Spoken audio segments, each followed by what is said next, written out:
Bismillahirrahmanirrahim. Alhamdulillahirrahmanirrahim. Wassalatu wassalamu ala asrofil anbiya'i wal mursalin wa ala alihi wa sahbihi ajma'in. Assalamualaikum warahmatullahi wabarakatuh dan salam sejahtera. Yang berusaha Encik Abdul Karim bin Muhammad, pengurusi Persatuan Sarana Ibu Bapa dan Pensyarah IPG Kampus Temu Ibrahim Johor. Yang berusaha Dr. Hajah Wanusiah binti Wan Abdullah, Timbalan Pengarah IPG Kampus Temu Ibrahim. Ahli Jawatankuasa Persatuan Sarana Ibu Bapa dan Pensyarah IPG Kampus Temu Ibrahim Johor. Ibu bapa dan penjaga seluruh pelajar IPG Kampus Temu Ibrahim. Tuan-tuan dan puan-puan yang dikasihi, alhamdulillah, syukur kehadrat Allah, pada hari ini kita telah berjaya melalui dan melepasi tempoh yang amat mencabar dalam mengatasi penularan pandemik COVID-19 di IPG Kampus Temu Ibrahim. Kini para pelajar telah dapat menjalani kuliah secara bersemuka di dalam kelas bermula 2 Disember 2021. Kejayaan ini mustahil dapat dicapai tanpa kerjasama dari semua pihak, terutama warga IPG KTI Johor. Terima kasih saya ucapkan. Tuan-tuan dan puan-puan, keperluan dalam pengurusan akademik yang melibatkan pelajar PPISMP, PISMP, PDPP dan PDPM sentiasa menjadi keutamaan kami. Usaha ini dilakukan dengan bersungguh-sungguh dalam melahirkan bakal guru yang mempunyai jiwa pendidik serta mampu bertindak dengan bijak dalam pelbagai situasi. Bakal guru bukan sahaja dibekalkan dengan pengetahuan akademik, tetapi perlu diasuh jiwanya supaya mempunyai kekuatan dari segi rohani, jasmani dan emosi selaras dengan falsafah pendidikan kebangsaan.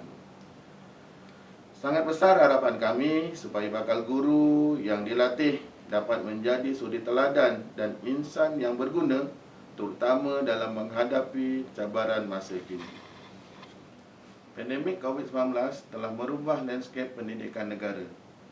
PDPR atau pembelajaran dalam talian telah diperkenalkan di seluruh negara, sama ada pada peringkat sekolah atau institusi pengajian tinggi. PDPR boleh dilihat sebagai langkah penyambung nyawa pendidikan negara. Justru IPG KTI juga tidak terkecuali. Tahniah diucapkan kepada semua pelajar dan pensyarah yang disayangi. Setelah kerajaan berjaya memberi suntikan vaksin kepada rakyat melebihi 90 dos dewasa, negara telah memasuki fasa 3 dan 4 pemulihan. Maka proses pengajaran dan pembelajaran PDP telah dapat dilaksanakan semula secara bersemuka di dalam kelas. Sehubungan itu, pihak IPGM telah mengeluarkan arahan kepada semua 27 IPG di seluruh Malaysia agar pelajar kembali ke kampus untuk menjalani proses pembelajaran. Tuan-tuan puan-puan sekalian, kehadiran pelajar dalam kelas adalah diwajibkan. Kehadiran 100% perlu dipenuhi oleh pelajar bagi melayakkan mereka menduduki peperiksaan. Di samping itu, ketika ini pelajar perlu menghadiri semester pendek dalam tempoh 8 minggu yang bermula bulan November hingga Disember 2021. Untuk makluman tuan-puan semua, pada 5 dan 6 November 2021, seramai 912 orang pelajar telah kembali ke kampus dengan mematuhi prosedur SOP yang telah ditetapkan oleh Majlis Keselamatan Negara, yakni MKN. Untuk makluman tuan-tuan dan puan-puan, pihak IPG KTI telah menubuhkan task force untuk pengoperasian semula kampus bagi memastikan pengurusan pelajar di kampus dan kolej kediaman berjalan dengan baik. Mesyuarat mingguan M3V dan task force telah diadakan pada setiap minggu untuk membincangkan isu berkaitan pengurusan COVID-19. Disebabkan kekangan kewangan, pensyarah-pensyarah dengan keikhlasan mereka telah memberi sumbangan dalam bentuk wang ringgit, tenaga serta barangan untuk keperluan pelajar di kolej kediaman seperti pembelian katil dan keperluan bilik isolasi, sanitizer, PPE petugas, sanitasi dan pemandu serta tunjuk arah laluan serta banner dan banting berkaitan SOP COVID-19. Selain itu, pemandu turut diarahkan untuk bertugas secara bergilir-gilir dalam 3 shift 24 jam sebagai persediaan untuk menghadapi sebarang kemungkinan yang dihadapi oleh pelajar. Bagi memastikan keselamatan pemandu dari jangkitan ketika membawa pelajar yang positif COVID-19 ke klinik, van IPG telah dipasang dengan akrilik sebagai penghalang antara pemandu dan pelajar. Dan selain itu, bilik pelajar yang dijangkiti COVID-19 telah disanitasi dan kontak rapat dikuarantin dalam bilik isolasi bagi memastikan pelajar yang lain tidak dijangkiti. Tuan-tuan dan puan-puan, setelah pelajar pulang semula ke kampus pada 5 dan 6 November 2021, kita dikejutkan dengan kes COVID-19 yang pertama pada 9 November apabila 2 orang pelajar didapati positif. Pada 10 dan 13 November, 2 orang lagi pelajar didapati positif COVID-19.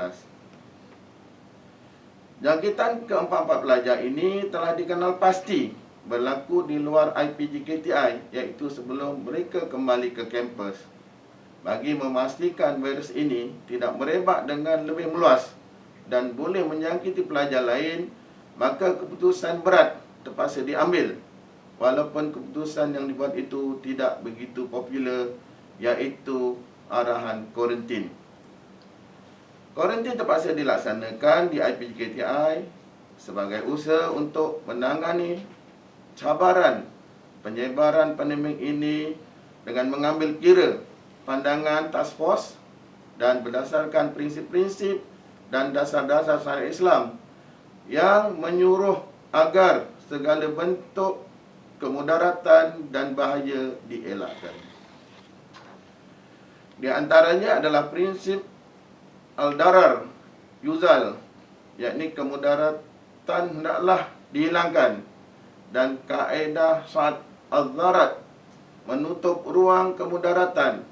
Ini bermaksud bahawa sekiranya sesuatu kemudaratan dijangkakan boleh berlaku, maka langkah-langkah pencegahan perlu diambil untuk memastikan pemeliharaan nyawa serta kesihatan individu serta masyarakat umum. Situasi yang dihadapi sekarang ini adalah satu bentuk darurat di mana nyawa dan keselamatan manusia akan terancam sekiranya langkah-langkah yang dapat mengawal penularan wabak COVID-19 tidak diambil. Dalam keadaan ini adalah menjadi keutamaan kita untuk memelihara nyawa serta keselamatan warga, terutamanya keluarga IPG KTI Johor. Namun begitu, walaupun usaha pencegahan dilaksanakan, ketentuan Allah Subhanahu Wa Taala mengatasi segala-galanya.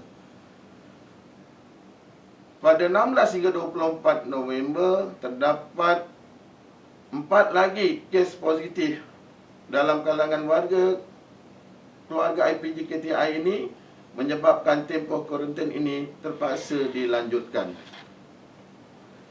Kesemua pelajar yang positif COVID-19 berjumlah 8 orang telah dibawa oleh Kementerian Kesihatan Malaysia untuk dikuarantin di Hospital Tampoi, manakala bagi pelajar dalam situasi konteks serapan pula dikuarantin dalam kampus IPG KTI. Memetik sirah Nabi Muhammad SAW bagi mereka yang sedang berhadapan dengan ujian penyakit wabak. Baginda SAW bersabda yang bermaksud, dan tidaklah seseorang yang ketika terjadi wabak taun dia laluinya dan tinggal di rumahnya, bermaksud kuarantin, dengan penuh sabar dan berharap pahala di sisi Allah SWT. Dia yakin bahawasanya tidak akan menimpanya kecuali apa yang ditetapkan Allah untuknya, maka dia akan mendapatkan seperti pahala syahid. Oleh itu, keutamaan kita pada hari ini adalah untuk menjaga keselamatan dan kesihatan seluruh keluarga IPG KTI tercinta. Untuk makluman tuan-tuan dan puan-puan, prosedur menangani kes COVID IPG KTI telah dirujuk kepada KKM dan kuarantin yang dilaksanakan ini telah dipantau oleh pihak KKM dan diakui sebagai memenuhi SOP. Alhamdulillah, setelah 19 hari kuarantin dilaksanakan, IPG KTI kembali bebas dan pembelajaran bersemuka dapat dilaksanakan. Namun, bagi mengelakkan penularan berlaku kembali dalam kalangan warga IPG KTI, langkah keselamatan terus diambil dengan hanya membenarkan pelajar berada dalam kawasan kampus saja sepanjang bulan Disember ini. Pelajar dibenarkan keluar sekiranya terdapat urusan penting seperti kematian, rawatan dan lain-lain yang munasabah dengan kebenaran khas. Kita tidak mahu kejadian penularan COVID-19 terus berlaku di IPG KTI seperti di kampus-kampus lain dengan penambahan kes meningkat dan mereka sedang berjuang dalam mensiparkan kadar jangkitan. Untuk makluman tuan-tuan dan puan sekalian, IPG KTI adalah antara kampus yang mempunyai bilangan pelajar yang ramai di 27 kampus seluruh negara. Untuk akhirnya, saya sangat berharap Persatuan Sarana Ibu Bapa dan Pensyarah IPG KTI Johor dan semua ibu bapa serta penjaga agar terus membantu IPG KTI untuk melahirkan guru berjiwa pendidik dan mempunyai jati diri yang kuat untuk menghadapi cabaran masa hadapan. Kepada semua keluarga IPG KTI Johor, marilah kita kekalkan kadar sifat COVID-19 dalam kalangan kita. Hanya kepada Allah tempat kita memohon dan meminta semoga usaha mulia dan keikhlasan yang dilakukan ini membuahkan hasil serta diredai Allah SWT. Saya bagi pihak warga kerja IPG KTI memohon kemaafan kepada semua atas kesalahfahaman yang timbul dalam kalangan ibu bapa dan penjaga. Bab kata pepatah, ulat air kerana pembentung, ulat manusia kerana muafakat. Sekian, wabillahi taufiq wal hidayah. Wassalamualaikum warahmatullahi wabarakatuh.